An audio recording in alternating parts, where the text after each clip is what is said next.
Salut tout le monde, c'est Marco de la chaîne Real Hockey Fan. Aujourd'hui, j'avais plusieurs sujets à vous jaser. On a eu beaucoup d'actualités, donc ça m'a inspiré de faire une vidéo un petit peu sur tout ce qui s'est passé dans les derniers jours. Donc, vraiment, on y allait avec le match à Vegas, de Vegas contre Vancouver dimanche. Assez surprenant premièrement, qui gagne les Golden Knights, c'est pas surprenant, c'est un match préparatoire, mais il a quand même marqué 9 buts. Donc, ce côté-là, ça a été une assez bonne surprise. Il n'y a pas grand-chose à se mettre sous la dent dans les matchs préparatoires, mais quand même, quand on voit des situations comme ça, surtout d'une équipe d'expansion, c'est assez surprenant. Ensuite, qu'est-ce qui a retenu mon attention? Moi j'avais un doute par rapport à la blessure à Carlson. Là, il semble qu'il va être absent assez longtemps. Donc, Rick Carlson d'Ottawa. Ça va. Mon questionnement par rapport à ça, c'était est-ce que les sénateurs vont avoir de la difficulté cette saison à cause de la perte de Carlson? Tant qu'à moi, oui, c'est indéniable. C'est le meilleur défenseur probablement de la Ligue. Donc, son absence est prolongée, même très, très, très longue. Ça va leur faire mal. Mais il y a un bon système de jeu quand même. Je pense qu'ils vont faire la série, mais on va avoir de la misère à se qualifier. Donc, oui, à la question, Carlson, ça va faire mal aux sénateurs pour la saison. Sa blessure va faire extrêmement mal. Ensuite, ce que j'ai, c'est les règles de mise au jeu. On a vu ça un peu hier dans les matchs hors concours. Beaucoup de joueurs qui ont eu de pénalités parce que le règlement était clair dans les années passées. Finalement, bon, on sait que c'est des matchs hors concours. C'est facile à appliquer le règlement. Là. On va voir en saison puis encore pire en série. Mais pour l'instant, c'est sûr que c'est un bon pas. Parce que c'est une bonne affaire, oui. Ça va faire moins de niaisage au face-off. Tellement les joueurs qui gossent tout le temps. Puis des joueurs qui trichent continuellement là, en s'approchant du cercle de mise en jeu. Fait qu'en ayant un 2 minutes, les gars vont peut-être se calmer, puis ça va donner un petit peu plus des mises au jeu clean, si on veut. Donc pour moi, c'est une bonne chose. Mais j'ai des doutes comme vous autres. L'arbitrage, c'est tout le temps compliqué. Tout le monde a des bonnes intentions au début de la saison. Après ça, ça se gâte rendu au mois de janvier, février, puis en série, on oublie ça. On est rendu avec un autre ligne de règlement. Fait que j'ai des doutes là-dessus, mais bon, si ça peut continuer, tant mieux. C'est encourageant. Matt Duchesne n'a pas l'air très heureux, évidemment. Là. Son DG l'a carrément mis sur la sellette toute la saison dernière. Puis l'été, il n'a pas été capable d'être échangé. Tout le monde sait qu'il va être échangé. Donc c'est très difficile. Puis toutes les autres équipes le savent, donc ils veulent avoir plus de l'Avalanche en retour. Donc ça fait une situation qui est difficile pour tout le monde. Pour Duchesne, ça ne tente pas de jouer. L'Avalanche sont pas capables d'avoir un joueur pour. Les autres équipes, ils veulent juste soutirer le plus possible. Fait que ça fait en sorte que ça bouge pas parce qu'il n'y a personne qui veut donner un coup d'avance par rapport à ça. Donc c'est un peu difficile pour là-dessus, mais il n'y a pas le choix de finir par être échangé, ce gars-là. Ça n'a aucun bon sens. Fait qu'ils peuvent pas rester de même toute la saison, mais bon, on ne sait jamais. Ça a déjà duré. C'est un peu comme la situation. Ça fait penser à la situation de Luongo à Vancouver. Puis ça a été assez extraordinaire. Luongo ne s'avait pas fait échanger. C'était Schneider qui avait été échangé.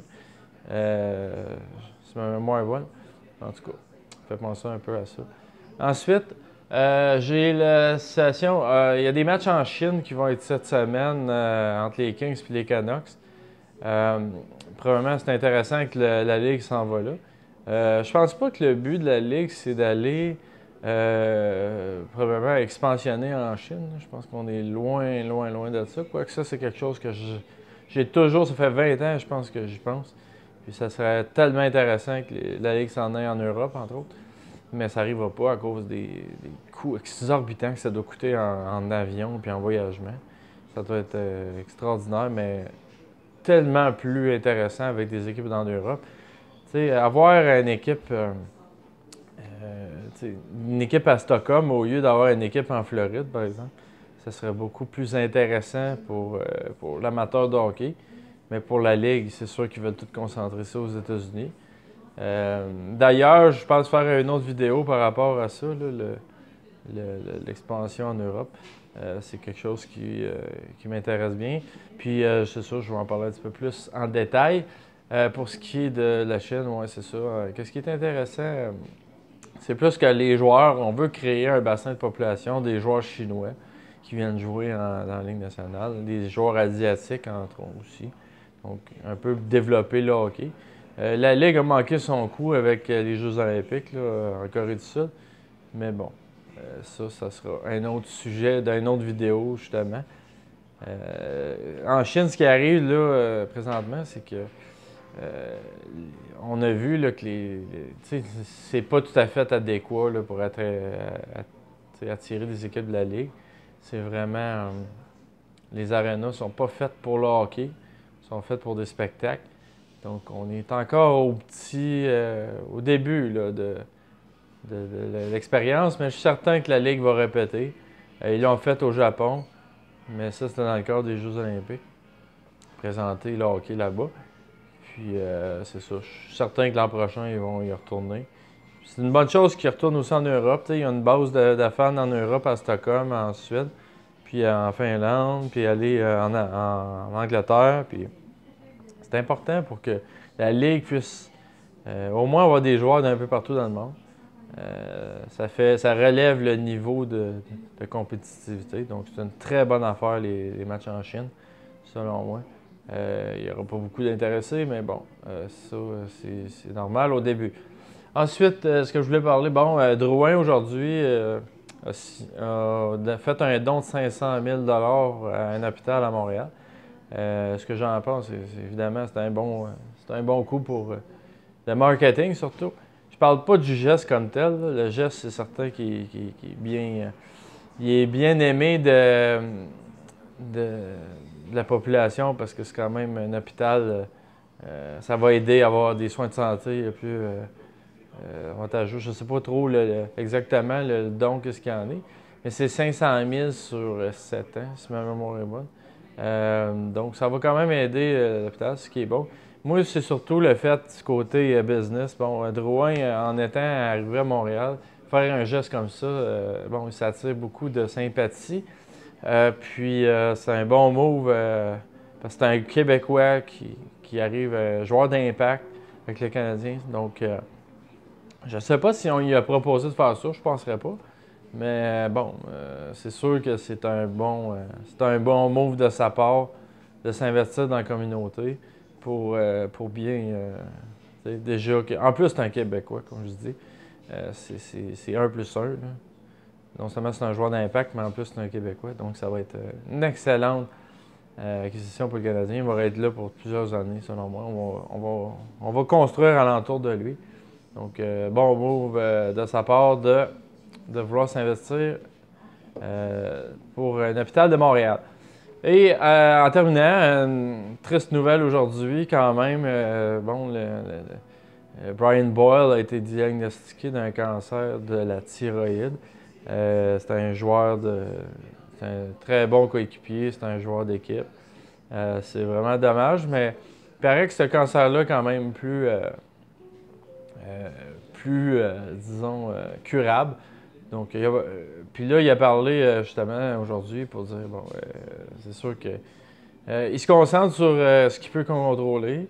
Puis, il a l'air à dire qu'il veut commencer la saison le 7 octobre.